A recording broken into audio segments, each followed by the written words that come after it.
అందరికీ తీపిని పంచే చెరకు సాగు చేసే రైతులకు మాత్రం చేదును మిగుల్చుతోంది. ఆశించిన దిగుబడులు రాలేదన్న బాధ కంటే కనీస ధర లేదన్న వేదనే రైతుల్లో ఎక్కువగా కనిపిస్తోంది.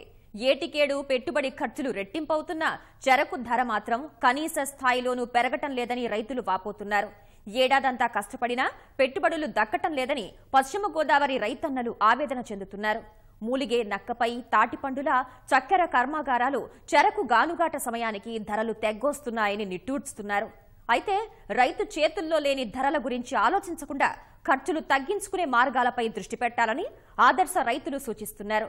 సహజ సేంద్రియ పద్ధతుల్లో సగానికి సగం పెట్టుబడులు తగ్గించుకుని అధిక దిగుబడి సాధిస్తే రాబడి అందుకోవచ్చని కృష్ణా జిల్లా రైతు మహేశ్వర్ రెడ్డి అనుభవపూర్వకంగా చాటుతున్నారు.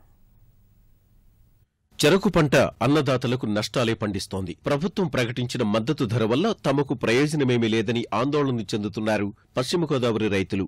జిల్లా వ్యాప్తంగా సుమారు 9,800 హెక్టార్లలో చెరకు పంటను సాగు చేసిన అన్నదాతలు ఆయా ప్రాంతాల్లోని పరిశ్రమలకు చెరకు తోలుతున్నారు.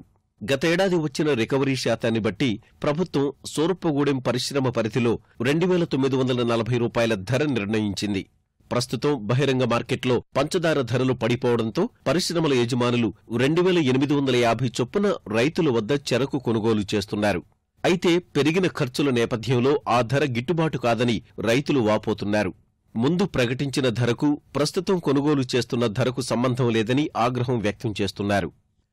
5 సంవత్సరాల మట్టి చెరికేస్తున్నానండి. మీరు టన్నుకు 3200 ఇచ్చారు, ఈ ఏడు 2,850 రూపాయలు అన్నారండి. 2,800 తగ్గింది ఏంటంటే మాకు పంచదార కొనట్లేదు, కేంద్ర గవర్నమెంట్ పంచదార రేటు తగ్గించింది, మేము తగ్గించేది మా వల్ల కాదని చెప్పేశారండి. పైపెచ్చు మేము మామూలుగా సీతంపేట నుంచి షార్ట్ కట్ లో ఫ్లైఓవర్ పక్కన నుంచి ఫ్యాక్టరీలోకి వెళ్ళిపోయేవాళ్ళం చెరుకు దొరుకుని. ఈ సంవత్సరం గుండుగోళ్ల మీదకి తిరిగేలాల్సి వచ్చింది. తిరిగేలాల్సి వచ్చేసరికి నరికేవాళ్ళు తోలేవాళ్ళు వాళ్ళు రేటు టన్నుకు 200 కాంచి 250 రూపాయల వరకు రేటు పెంచారండి. ఇటు 350 రూపాయల రేటు, అటు 200 రూపాయలు, మొత్తం 500-600 రూపాయలు రైతులు ఆసిపోతున్నామండి. మేము గత 15 సంవత్సరాల నుంచి చెరుకు పండిస్తున్నాం. పరిస్థితులు అనుకూలిస్తాయేమోనని చెప్పి చెరుకు అలాగే కంటిన్యూ చేస్తున్నాం. చాలా మంది రైతులు అయితే వెనక్కి వెళ్ళిపోయినారు. అయినా మేము అలాగే ఈ షుగర్ ఫ్యాక్టరీ మీద నమ్మకంగా మాటలు చెప్పడం వలన మేము చెరుకు ఇంకా పండిస్తానే ఉన్నాం. కాదు లాస్ట్ ఇయర్ మాకు 3,150 రూపాయలు ఇల్లు గవర్నమెంట్ ఇంకో 60 రూపాయలు ఇచ్చి 3,200 ఇస్తామని చెప్పి పాంప్లెట్స్ పంపించారు. పాంప్లెట్స్ పంపిస్తే సరేలే పరిస్థితులు ఇంకా బాగుంటాయి కదా మానేద్దాం అనుకున్న వాళ్ళు మళ్ళీ తీసుకుని మళ్ళీ వేసాం. లాస్ట్ ఇయర్ 31,50 ఇచ్చారు. గవర్నమెంట్ ఒక 50 రూపాయలు 60 రూపాయలు ఎక్సైజ్ డ్యూటీ ఏదో రావాలన్నారు. అది ఇప్పటికీ రాలేదు. సరేలే అది వస్తుందేమో ఆశతో ఇంకా అలాగే ఉన్నాం. ఈ లోపు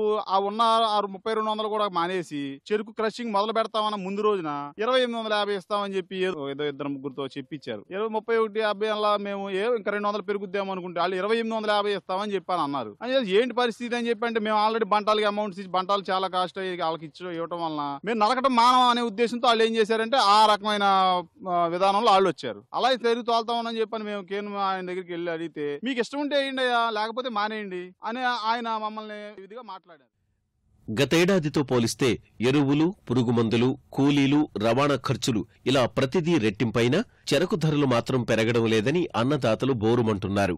గతేడాది టన్నుకు 3,200 వరకు పలికిన ధర ప్రస్తుతం 400 రూపాయల మేర తగ్గిందని, ఫలితంగా తమకేమీ మిగలడం లేదని విలపిస్తున్నారు. ధర పెరగకపోతే సాగు చేయలేమంటున్నారు. పోయిన సంవత్సరం 3,200 రూపాయలు మాకు ఇచ్చారండి. ఈ సంవత్సరం ఏమో 2,850 రూపాయలు ఇస్తామంటున్నారు.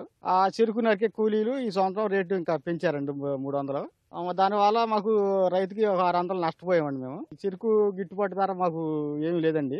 రైతు చాలా నష్టపోతున్నాం. ప్రభుత్వం ఏదన్నా మాకు ఇది చేయాలి. ఎరువుల రేట్లు బాగా పెరిగినాయండి. ఇప్పుడు మాకు చెరుకు మద్దతు ధర ఇంకా తగ్గించేశారండి. మేము చెరుకు తోట 5 ఎకరాలు వేసాం. ఇంతవరకు రేటు వచ్చేటికి 3,200, ఈ రోజు వచ్చేటికి 2,850 రూపాయలు. ఇంతవరకు బంటావుడికి వచ్చేటికి 670 రూపాయలు. ఈ సంవత్సరం వచ్చేటికి 1,100 రేటు. నీడికి ఈ ఏడికి బంటావుడు ఒకటికి 500 పెరిగింది. చెరుకు వచ్చేటికి 350 తగ్గింది. 500 300 850 రూపాయలు తగ్గింది. రైతుకు వచ్చేది మా మిగిలితే టన్నుకు వచ్చేది 500 మిగులుతుంది. 800 రూపాయలు అంటే 350 రూపాయలు మేము నష్టపడాలి. ఫ్యాక్టరీ నష్టపోతుంది, నష్టం కాదు. మేము 350 రూపాయలు నష్టపోవాలి. మందుగట్ట వచ్చేవాడికి నీడు 1,200 పెడితే 1,400 అయింది. మందుగట్ట 200 పెరిగింది. ఎకరానికి 5 కట్టలు 6 కట్టలు మంది వేసినా సరే చాలదాం. వాళ్ళు సబ్సిడీ మీద ఎరువులు ఇస్తున్నారు. ఆ ఎరువులు సరిపోవు. మేము వేసి వేయాలి, మళ్ళీ గులుకులు వేయాలి, రకరకాల ఎత్తినా కానీ ఎదరికి వెళ్దాం. ఇవాళ జడేసేవాడికి 2,600-2,500 అయితే 3,500. నీడికి ఏడికి 800 అది పెరిగింది కానీ ఇది బట్టి ఫ్యాక్టరీ షుగర్ ఫ్యాక్టరీ బట్టి తగ్గించింది. రైతు మీలేదు ఏముంది. చెరుకు రేటు మద్దతు ధర 2,800 ఇచ్చారు.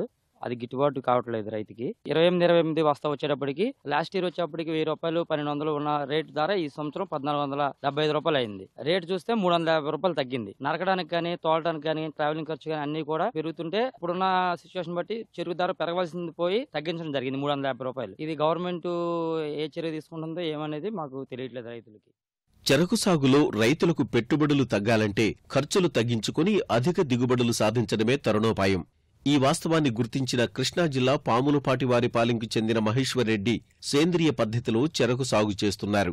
వ్యవసాయ డిప్లొమా చదివిన ఈయన కొంతకాలం ఉయ్యూరు కేసీపీ షుగర్స్లో పనిచేసి అనంతరం చెరకు సాగులోకి అడుగుపెట్టారు. గో ఆధారిత ఉత్పత్తులు, డీకంపోజర్ ద్రావణం వాడుతూ పెట్టుబడులు తగ్గించి అధిక దిగుబడులు సాధిస్తున్నారు. వరుసగా 3 సార్లు ఉత్తమ రైతు అవార్డు అందుకున్నారు. విత్తనం నాటే ముందు ఎకరాకి 2 కిలోలు హైడ్రోజెల్ తీసుకుని 10 కిలోలు ఇసుకలో కలిపి మొత్తం అన్ని సార్లు పోసేసి అప్పుడు చెరుకు విత్తనం నాటడం జరిగింది. ఈ హైడ్రోజెల్ నీళ్లు తగలగానే ఉబ్బి పోషకాలు నీరు దాంట్లో నిల్వ ఉంచుకుని మొక్కకి అవసరమైనప్పుడు అందించడానికి రెడీగా ఉంటది. మొక్క వేరు వ్యవస్థ చుట్టూ చేరి మొక్కకు అందిస్తూ ఉంటది. హైడ్రోజెల్ వాడిన తర్వాత తక్కువ రోజుల్లో పంట ఆరోగ్యంగా పెరిగింది. గానుగ నూనె ఎకరానికి 2 కిలోల చొప్పున డ్రిప్ లో కలిపి పెస్ట్ అండ్ డిసీజ్ కంట్రోల్ కోసం 15 రోజులకు ఒకసారి స్టార్టింగ్ లో 4 రోజులు ఇచ్చాం. బస్సులంటే వేస్ట్ డికంపోజర్ ఒక బాటిల్ తీసుకుని 20 గ్రాములు దానికి 2 కిలోలు బెల్లం కలిపి 200 లీటర్ నీళ్ళలో 5 రోజుల పాటు పులియబెట్టి పొలం మొత్తానికి పారించడం జరిగింది. అందువలన ఈ పంట 4 నెలల్లో అంటే 2 మీటర్ల ఎత్తు పెరిగి ఎంతో ఆరోగ్యంగా ఎక్కడా ఎటువంటి డెడ్ కేన్ అనేది రాకుండా మొక్కలన్నీ సమంగా ఆరోగ్యవంతంగా పూర్తి స్థాయిలో ఆరోగ్యవంతంగా ఉండటం జరిగింది. చెరకు సాగులో మంచి ఫలితాలు సాధిస్తున్న మహేశ్వర్రెడ్డి తోటి రైతులకు ఆదర్శంగా నిలుస్తున్నారు. 4-5 నెలల్లోనే మనిషెత్తు ఎదిగిన చెరకును చూసి అభినందిస్తున్నారు. విత్తనం నాటే ముందు ఎకరాకి 2 కిలోలు హైడ్రోజెల్ తీసుకుని 10 కిలోలు ఇసుకలో కలిపి మొత్తం అన్ని సార్లు పోసేసి అప్పుడు చెరుకు విత్తనం నాటడం జరిగింది. ఈ హైడ్రోజెల్ నీళ్లు తగలగానే ఉబ్బి పోషకాలు నీరు దాంట్లో నిల్వ ఉంచుకుని మొక్కకి అవసరమైనప్పుడు అందించడానికి రెడీగా ఉంటది. మొక్క వేరు వ్యవస్థ చుట్టూ చేరి మొక్కకు అందిస్తూ ఉంటది. హైడ్రోజెల్ వాడిన తర్వాత తక్కువ రోజుల్లో పంట ఆరోగ్యంగా పెరిగింది. గానుగ నూనె ఎకరానికి 2 కిలోల చొప్పున డ్రిప్ లో కలిపి పెస్ట్ అండ్ డిసీజ్ కంట్రోల్ కోసం 15 రోజులకు ఒకసారి స్టార్టింగ్ లో 4 రోజులు ఇచ్చాం. బస్సులంటే వేస్ట్ డికంపోజర్ ఒక బాటిల్ తీసుకుని 20 గ్రాములు దానికి 2 కిలోలు బెల్లం కలిపి 200 లీటర్ నీళ్ళలో 5 రోజుల పాటు పులియబెట్టి పొలం మొత్తానికి పారించడం జరిగింది. అందువలన ఈ పంట 4 నెలల్లో అంటే 2 మీటర్ల ఎత్తు పెరిగి ఎంతో ఆరోగ్యంగా ఎక్కడా ఎటువంటి డెడ్ కేన్ అనేది రాకుండా మొక్కలన్నీ సమంగా ఆరోగ్యవంతంగా పూర్తి స్థాయిలో ఆరోగ్యవంతంగా ఉండటం జరిగింది. ఈ జీవామృతం గానీ, ఆర్గానిక్ ఫార్మింగ్ గానీ, వేస్ట్ డీకంపోజర్ గానీ వీటన్నిటిని ఫాదర్ ముందు నుంచే వీటి గురించి తెలుసుకోవడం, చేసుకోవడం, ఫార్మింగ్ అనేది తక్కువ కాస్ట్ తోటి ఎక్కువ దిగుబడి ఎలా వస్తుంది అనే దాన్ని బట్టి దాన్ని రీసెర్చ్ చేయడం, తెలిసిన సైంటిస్టులతోటి వాళ్ళతోటి రీసెర్చ్ సెంటర్లో వాళ్ళతో మాట్లాడడం, వీటితోటి మొత్తం తీసుకొని చేసుకోవడం స్టార్ట్ చేసి ఒక్కొక్క ప్లాంటేషన్ మొదలెట్టారు. షుగర్ కేన్ ఈల్డింగ్ మనకి ఈ ఈల్డింగ్ చూసారు. లో కాస్ట్ అండ్ హై ఈల్డ్ అనేది ఎప్పుడైనా ఫార్మర్ కి ఇంపార్టెంట్. మనకు అయ్యే ఖర్చు తగ్గుతుంది, మనం ప్రాఫిటబుల్ దీనిలో ఉంటాం.